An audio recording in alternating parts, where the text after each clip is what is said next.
রাগ আসলে কি গালিগালাজ করবেন, চিল্লাফাল্লা করবেন, 14 গোষ্ঠী নিয়ে গালি দিবেন? কি করবেন?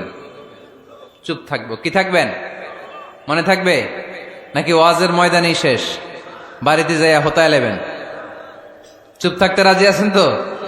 প্রথমে রাগ আসলে আউযুবিল্লাহ পড়বো, 2 নম্বরে চুপ থাকবো, 3 নম্বরে বিষ্ণু ঈসা ইসলাম বললেন তোমার কার্যক্রম কমিয়ে দাও, লোয়ার ইউর অ্যাকশন, অ্যাকশন কমাও, ডাইরেক্ট অ্যাকশনে যাও না। আমরা কি করি? রাগ আসলে ডাইরেক্ট অ্যাকশন, 1 তালাক, 2 তালাক, 3 তালাক, 22 তালাক, 100 তালাক, শাশুড়ির সুদ্ধা তালাক দিয়ে ফেলা আছে না নাই? কয় তোর মারে তালাক, তোর 14 গোষ্ঠী তালাক, বিয়ে করছে একটারে তালাক দিয়ে 14 গোষ্ঠীরে, এরকম ডাকাইতে আছে না নাই? আলহামদুলিল্লাহ কিশোরগঞ্জে এগুলা নাই। ওমরে ফারুক যখন খলিফা রাদিয়াল্লাহু তাআলা আনহু, এক লোক তার স্ত্রীকে 100 তালাক দিছে। কয় তালাক?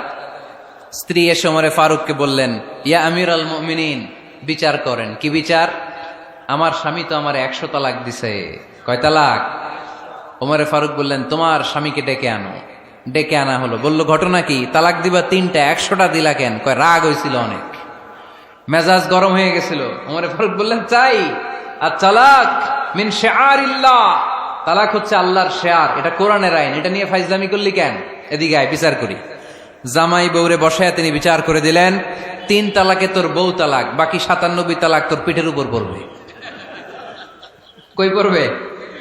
এবার জল্লাদ নিয়ে আসা হলো, চাবুক নিয়া, ওয়াহেদ, ইসনাইন, তালাতা, আরবা, খামসা, এক একটা চাবুক মারে আর চিল্লান মেরা ওঠে স্বামী। কয় সব তালাক তোর পিঠের উপরে দিলাম। এরকম বিচার যদি ওমরে ফারুকের মতো বাংলার জমিনে থাকতো, একটা বদমাইশও খুঁজে পাওয়া যেত? লোয়ার ইউর অ্যাকশন, রেগে গেলে অ্যাকশন কমান, ডাইরেক্ট অ্যাকশন মেরেন না। কি করবেন? কার্যক্রম কমিয়ে দেন। আল্লাহ রাসূল সাল্লাল্লাহু আলাইহি ওয়াসাল্লাম বললেন, ইযা গাদিবা আহাদুকুম ওয়া হুয়া কায়েম, দাঁড়িয়ে থাকা অবস্থায় যদি কেউ রেগে যায়, ফালিয়াজলিস, সেজন্য বসে যায়। ফাইন যাহাবা আনহুল গাদাবু ওয়া ইল্লা ফালিয়াত্তাজি, বসে যাওয়ার পরেও যদি তার রাগ কমে না যায়, সেজন্য শুয়ে যায়। সুবহানাল্লাহ পড়েন। দাঁড়িয়ে থাকা অবস্থায় রাগ আসলে কি করবেন? বসা অবস্থায় রাগ আসলে, শোয়া অবস্থায় রাগ আসলে ঘুমায় যাবেন। অনেক ভালো মানুষ এই এলাকার লোকেরা। শোয়া অবস্থায় রাগ আসলে চোখ বন্ধ করে ঘুমায় যাবেন, এরপর সুন্দর সুন্দর স্বপ্ন দেখতে শুরু করবেন। রাগ আর নাই। কত সুন্দর ফিলোসোফার ছিল বিষ্ণু ঈসা ইসলাম। এই কথাগুলোর দাম কত জানেন? ওজন কত জানেন? কিভাবে আমাদেরকে তিনি সভ্য বানাতে চেষ্টা করেছেন, কিভাবে আমাদেরকে সুখী সমৃদ্ধ মানুষ বানাতে চেষ্টা করেছেন। দাঁড়িয়ে থাকলে যদি রেগে যাও, বসে পড়ো। বসে গেলেও যদি রেগে যাও, শুয়ে পড়ো। সুবহানাল্লাহ পড়েন। তার মানে রাগ কমানোর 1 নম্বর ফর্মুলা আউযুবিল্লাহ পড়বেন, 2 নম্বর ফর্মুলা চুপ থাকবেন, 3 নম্বর ফর্মুলা অ্যাকশন কমিয়ে দিবেন, দাঁড়ালে বসবেন, বসে থাকলে শুয়ে যাবেন। 4 নম্বরে বিশ্বনবী বললেন, তারপরেও যদি তোমার রাগ কমে না যায়, ঠান্ডা পানি দিয়ে ওযু করো, রাগ কমায় দিবে কে? ওযু করেন ঠান্ডা পানি দিয়ে, রাগ কমায় দিবে কে? আল্লাহ রাসূল সাল্লাল্লাহু আলাইহি ওয়াসাল্লাম বললেন, আর শয়তান, ইন্নাল গাদাবা মিনাশ শয়তান, নিশ্চয়ই রাগ আসে শয়তান থেকে। রাগ এনে দেয় কে? একটু আওয়াজ করে বলেন না, এনে দেয় কে? রাগ এনে দেয় শয়তান। ও শয়তানু খুলিকা মিনান নার, শয়তান তৈরি আগুন দিয়ে। শয়তান তৈরি কি দিয়ে? ওয়ান নারু তুতফাউ বিল মা, আর আগুন নিবায় পানি দিয়ে। আগুন নিবায় কি দিয়ে? এজন্য তোমাদের কেউ যখন রেগে যায়, ইদা গাদিবা আহাদুকুম ফালিয়াতাওয়াদ্দা, সেজন্য ঠান্ডা পানি দিয়ে ওযু করে তার রাগটারে ঠান্ডা করে দিবে কে? সুবহানাল্লাহ পড়েন। মনে থাকবে সবার?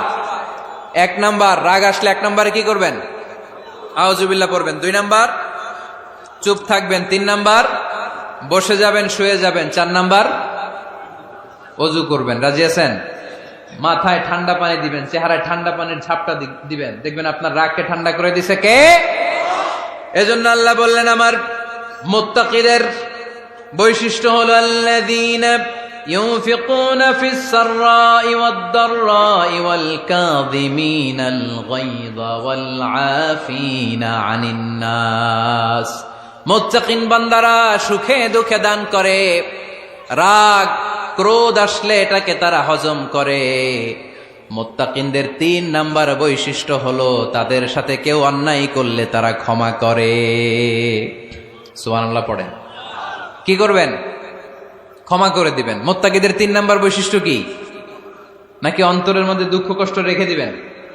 অনেকে আছে অতীতের কষ্ট ভুলতে চায় না, ভুলতে পারে না। কেউ আপনারে ধমকি দিছিল, কেউ আপনার সাথে খারাপ আচরণ করছিল, কেউ আপনারে গালি দিছিল, অনেকে এটারে পেলে পুষে অন্তরে বড় করে রাখে, আছে না নাই? ভুলতে চায় না। মনের ভেতরে রাগ পেলে পুষে রাখা ঠিক না। মনে মনে কয়, তুই আমারে মারছিলি, আমি তোরে মারুম। তুই আমারে অপমান করছিলি ওই দিন, যদি একদিন সুযোগ পাই তোরে হতা এলামু। আছে না এরকম? সেই 20 বছর আগে আপনার এসে অপমান করছে, ওইটারে পেলে পুষে আপনি অন্তরে নিয়ে বয়ে বেড়াচ্ছেন। আর এই হিংসা ক্ষোভ যদি রাগ ভিতরে রাখেন, এটা আপনার কোন বান্দা যদি তার অন্য কোনো ভাইকে ক্ষমা করে দেয়, আল্লাহ তাআলা ওই ক্ষমাকারীর সম্মান আর মর্যাদাকে বাড়িয়ে দেয়। আল্লাহ তাআলা নিজে ক্ষমাশীল।